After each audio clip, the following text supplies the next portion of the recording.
Mga paglilinaw at iba pang update sa mga kaso ng monkeypox, ating alamin kasama si Assistant Secretary Albert Domingo, ang tagapagsalita ng Department of Health. Asek Albert, magandang tanghali po. Magandang tanghali, Asek Joey, sa mga nakikinig at nanonood na rin sa atin.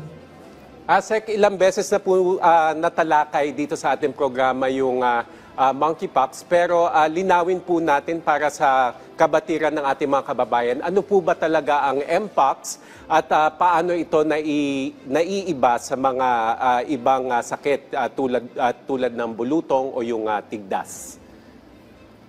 Yes, Asek Joey, no, mukhang nauso na naman yung usapin na tungkol sa mpox sa panahon ngayon. Ang mpox po ay hawig yung mga simptomas, medyo malapit-lapit sa mga tigdas o kaya sa ating measles or dun sa ating bulutong tubig or chickenpox. Ang pinagkaiba po talaga niyan is dun sa mpox, kung ako tatanungin nyo bilang doktor, yung simptomas na tatlong bagay. Una, meron tayong mga butlig sa balat. Ikalawa, merong lagnat. At ikatlo, may pamamaga ng kulani o sa medical terminology, yung sinasabing lymphadenopathy. No? Maganda yung pinapakita nyo sa screen ngayon, yun nasa monitor, nandyan yung mga ibang details. Pero ang aking gustong bigyan sana ng highlight, sa tatlong bagay na ito, yung chickenpox yung pinaka hindi delikado. Sumunod, yung mpox. At ang pinaka delikado talaga sa kanila na mas nababahala kami is yung measles o kaya yung tigdas. Lahat sila ay nakikita sa balat.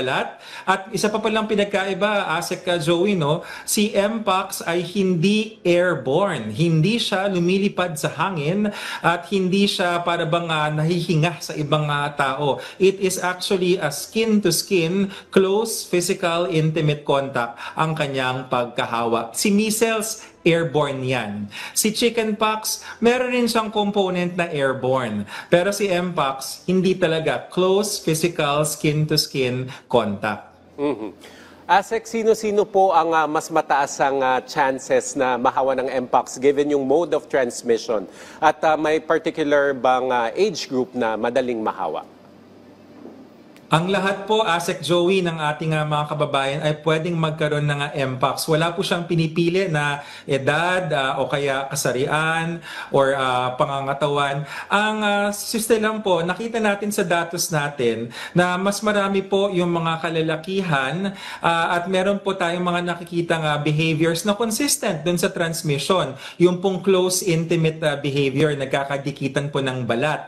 So yun po yung mga risk factors na kailangan talaga nating iwasan. Now, ang sinasabi nga po sa mpox, yung ating meron sa Pilipinas ay yung clade 2 na sinasabi. Yung clade 2 is yung mas mild sa dalawang clade. Ano yung isang clade? Yun yung clade 1. Yung clade 1 or minsan tinatawag na clade 1B, yung subclade niya, yun po yung mas pinakabinabantayan natin kasi mas mataas yung kanyang mortality rate. Sa bawat 100 merong clade 1B ay 10 ang maaaring mamatay. Sa bawat 100 na may clade 2, nasa 1 hanggang 3 lamang ang pwedeng mamatay. Wala ho tayong clade 1B sa Pilipinas. Ang meron po natin ay clade 2 noong 2022 pa. Asek, bakit ngayon tila dumadami yung kaso? Di ba kasi parang nagkaroon tayo ng time na merong one or two, hindi naman one or two, handful of cases, tapos galing sa ibang bansa yung iba. Pero ngayon parang dumadami yung cases. Ilan na po ba yung naitala natin at bakit biglang tila may resurgence? Yes, no? Parang titignan natin ngayon yung sinasabing epidemic curve. Bakit ba meron tayong perception na parang ang dami-dami? Pero kung tutuusin, yan, nakikita ko na sa monitor natin, no?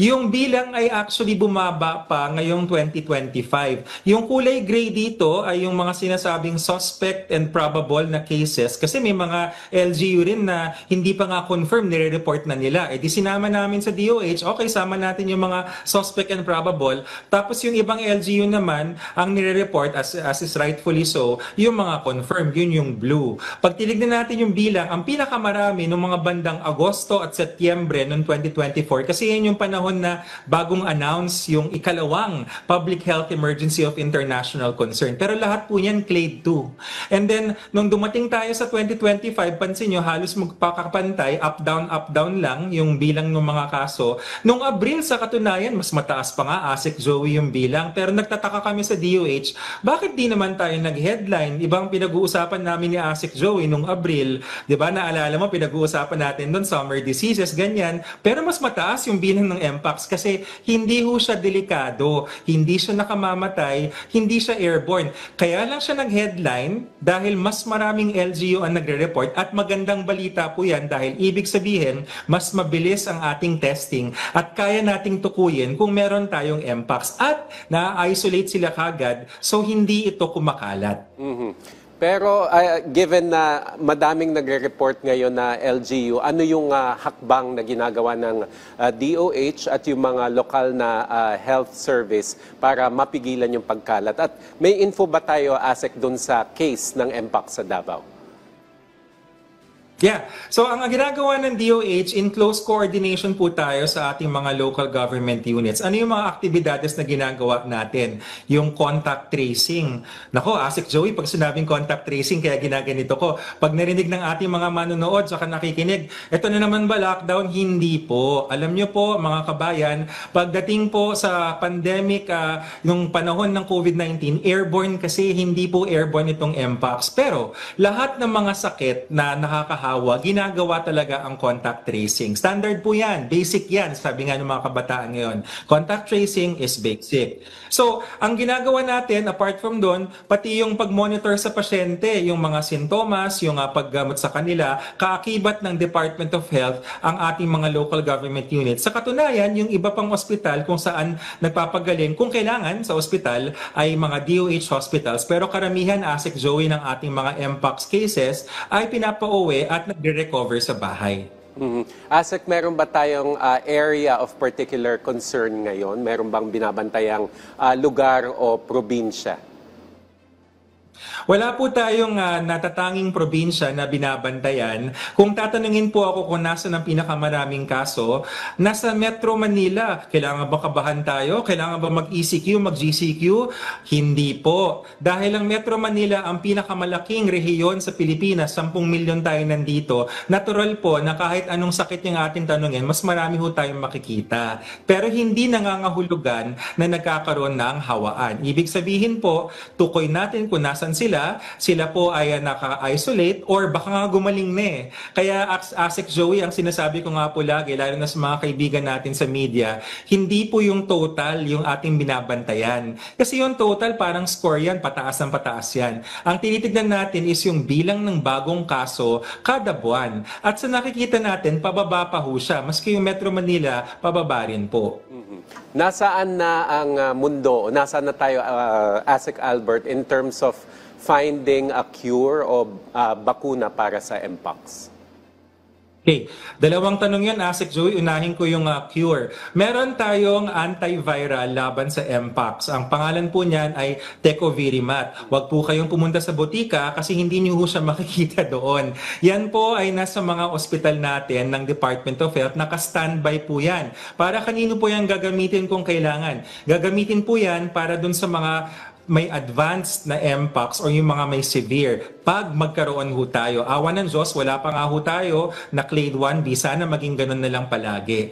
Now, doon naman sa bakuna, meron pong bakuna sa MPOX pero hindi rin po lahat ng bansa ay meron yan. May mabibilang lang po tayong mga bansa at ang ginagawa po ng World Health Organization hanggang ngayon ay nakatutok yung buhos ng bakuna papunta doon sa Democratic Republic of the Congo at mga karatig bansa sa Africa kung saan napakalakas ng hawa. Doon po, ASEC Joey, nasa mga in the thousands per day. Minsan, 2, 3, or 4,000 per day ang bagong nadedetect nila na MPOX. Kumpara sa atin na pag tinignan nyo, per month, no, ang mga detection natin, per month pala yung sinabi kong thousands. Per month sa atin, hindi 2,000, 3,000, 4,000. Nasa ano lang tayo, nasa mga 50, diba, sa graph natin kanina, at the most, and pababa pa nga siya.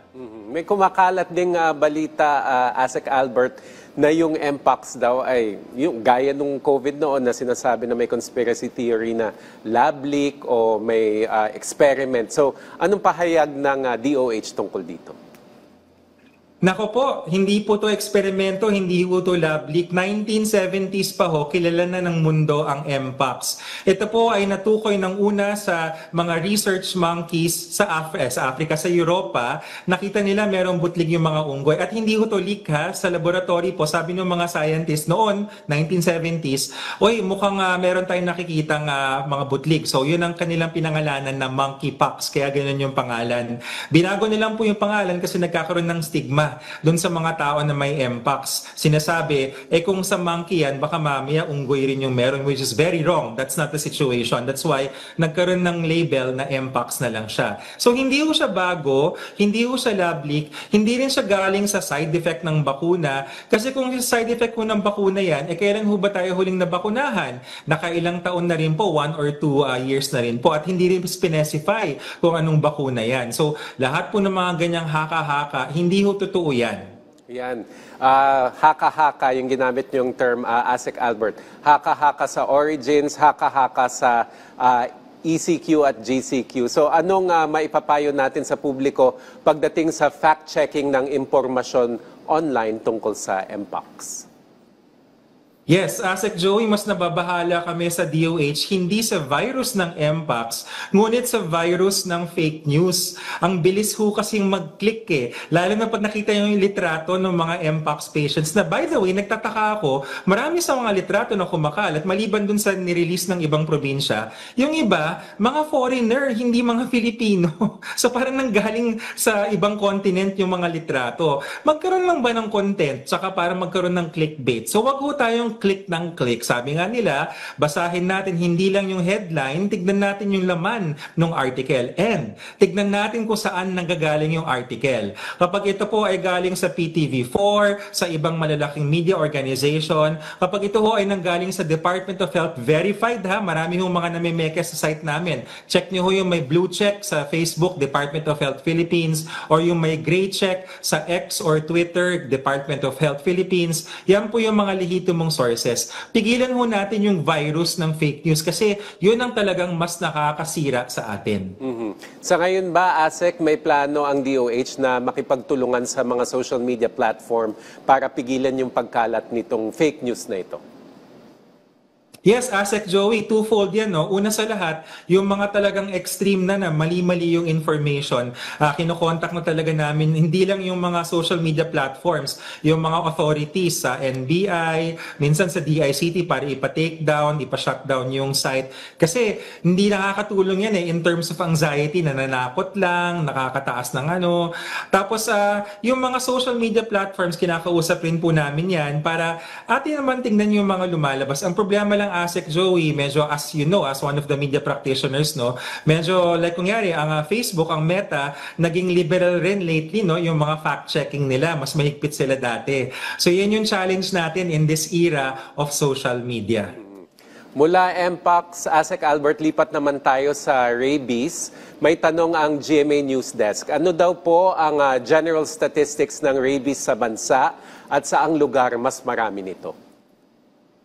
Actually, nakatingin ngayon ako kasi habol question, so hindi ko nabigay kagad yung epidemic curve. Pero sa epidemic curve ng rabies, pababa rin po. I can give you the counts nung pinaka-latest as of May 17, 124 human rabies cases ang na-report nationwide. Ito ay mas mababa, Asek Joey, ng 32% kumpara sa 183 cases na naitala nung nakaraang taon. So, ito ay isang classic case na naman. Siguro ang next question ng News Desk, uunahan ko na. Kasi masarap kayong katrabaho. Ang Region 3 ang nangunguna sa ating number of cases in 2025, 21 cases. Ang Region 9 at 15 cases. At ang Calabarzon Region, ang top 3 with 12 cases. Maliliit yung mga bilang, no? Pero ang sinasabi nga namin sa rabies, kahit maliit po yung bilang, masaklap kasi yung rabies kasi pag nakagat ka ng hayop na may rabies at nagkaroon ka na ng simptomas, mataas ho ang fatality rate. In fact, Asek Joey, kung yung Mpox 1%, ang rabies 100%. So baka dapat mas pinag-uusapan natin ang rabies at hindi yung Mpox, no? Yan yung mga sinasabi namin na dapat tignan natin kung ano yung mas nagmamatter sa kalusugan. So sunod nilang tanong, Asek Albert, kung mas maraming na itatala ngayon, considered ba siya na summer disease o ano siya, year-long, year-round?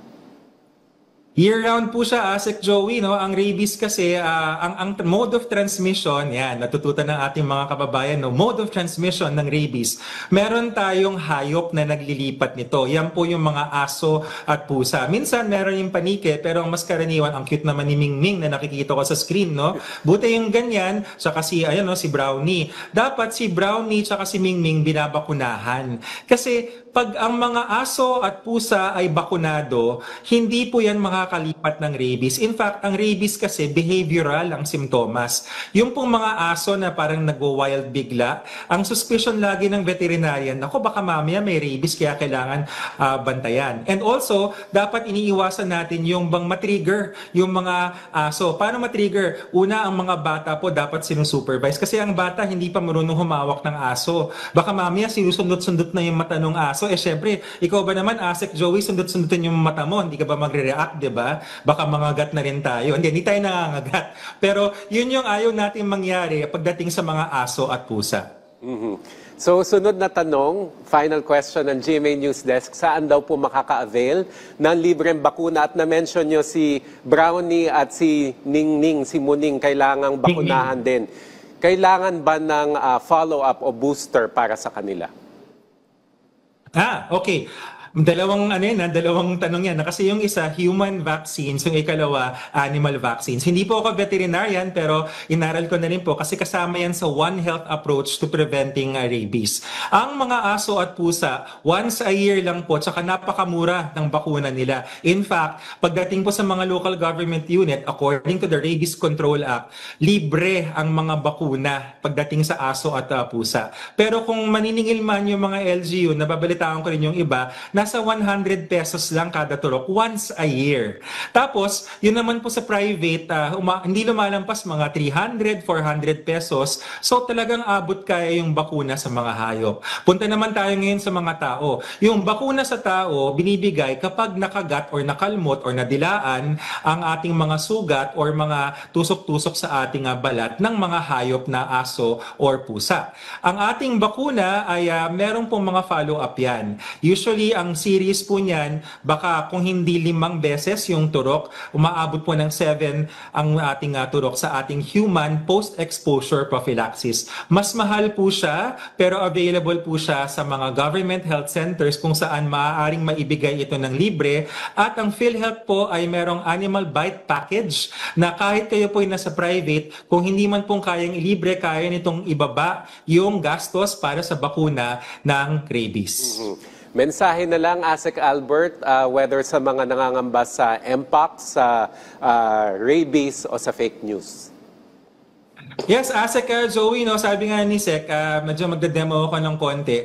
Meron daw mga nag-uusap tungkol sa Mpox, tapos gumaganon, nagyoyosi, tsaka nagve-vape. Ako sabi, nakakatakot naman yung Mpox na yun, sabay hit-hit sa vape. Natatakot sa Mpox na 1% lang ang mortality, pero humihit-hit sa vape na hindi natin alam, ang daming effects niyan, ang daming pwede maging cancer, emphysema, bad breath at the minimum. So dapat yan yung mga mas pinag-uusapan natin, no? May 31, World No Tobacco Day, at inuulit natin, dapat di tayo nag-yosi at nagve-vape. At marami pang ibang sakit. Alam ko wala na tayong oras, pero ang mensahe po natin, wag pong mag-alala ating mga kababayan, nakabantay po sa utos ng ating Pangulong Ferdinand Marcos Jr., sa Secretary Erbosa, ay nakatutok po pagdating sa Mpox, sa high blood, sa diabetes, at sa marami pang mga sakit na ayaw naming magkaroon ang bawat Pilipino. Alright. Maraming salamat po sa inyong oras. Assistant Secretary Albert Domingo, ang tagapagsalita ng Department of Health. Salamat, Asek. Salamat, Asek.